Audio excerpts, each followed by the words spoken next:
Hello everyone, welcome back to my channel. So in today's video I'm going to be showing you a really quick and easy method for how you can get realistic water drops with watercolors. So if you guys over on Patreon, I have got the 1 hour real-time version of this complete with voiceover on there, so feel free to go and check that out.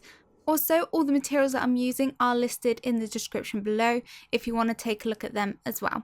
Anyway, let's get straight on with the tutorial.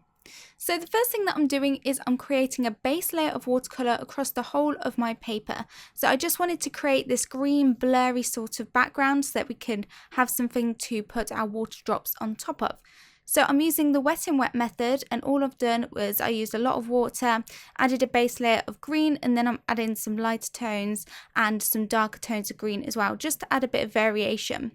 To lift the watercolour off of the paper, you can use tissue, and this helps to lift it and leave some lighter areas so that there's a bit more variation. Anyway, once I did that, I let it dry completely. You can also use a hairdryer on the cool setting as well to speed it up a bit, but it will move the watercolour around, especially if you use a lot of water.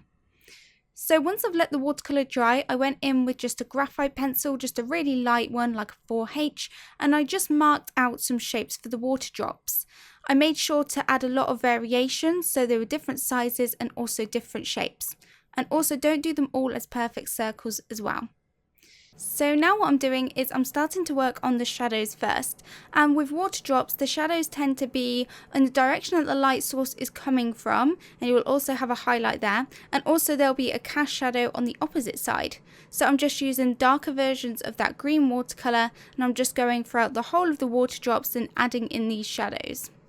I'm also blending it out with water so that I get that nice gradiented transition, so that it's not just a really dark shadow and then a light area. I want a nice transition between the two. So it's important to add the water whilst the darkest watercolour is still wet so that it doesn't dry and you're able to get that nice transition. So just take your time and go throughout all of the water drops. I started by just doing one at a time until I got to grips with the kind of method that I wanted to use.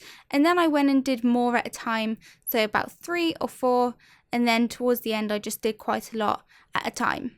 But it's better to take the safe option and just do it one by one if you're unsure how fast the watercolour will dry, and if you're unsure about the method and it's your first time doing it. So like I said, I'm adding the dark green watercolour to the shadows, just marking out where they are. And then I go in with some clean water on my brush, so I make sure there's no extra paint on my brush, just water. And I use that to blend out and soften that transition into those highlighted areas. So if you're unsure where the shadows and the highlights on a water drop go and how it kind of works, then you can look at reference photos of water drops to help you get to grips with how it exactly works. And I've also done another tutorial using graphite where I go through how you can figure out where the shadows and highlights go as well. So I will link that up above so that you can check that out. So the watercolours that I am using is by Winsor & Newton, but it doesn't matter which watercolours you're using or what sort of materials you use, you can definitely get a result like this, and it is fairly quick and simple. So obviously I'm doing the water drops a bit bigger than they usually are, but when they're condensed and quite small, then this really does look realistic on a much smaller scale. So it's definitely a really effective technique if you want to get those realistic water drops using a simple method and just add them to lots of backgrounds and lots of different situations. So depending on what colour your background is, just use a darker version of that colour for the shadows and then use a white or a lighter version for the highlights. Okay, so once you've done all of the darker shadows, make sure you wait for that to dry completely. And now I'm going in with the white Caran d'Ache Luminance colour pencil, and this is just a white colour pencil. You can use any form of white colour pencil or white charcoal or white pastel, anything like that, so a lighter kind of version of the green, and I'm using that to add this highlighted glow on the water drop, and this will really make it pop and look even more realistic.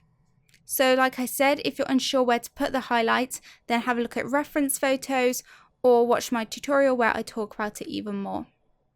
So once I've done all of those highlights with the Caran d'Ache pencil, I'm going in with my Sakura white Jelly Roll gel pen, and I'm just using that to add the brightest highlights.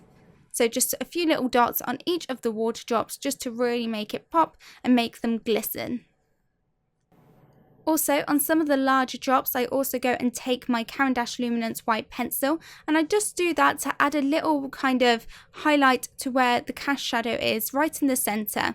Finally, I'm going in with the darker green Faber-Castell Polychromo pencil, and I'm just using that to crispen up the edges and give a bit more structure to some of the water drops.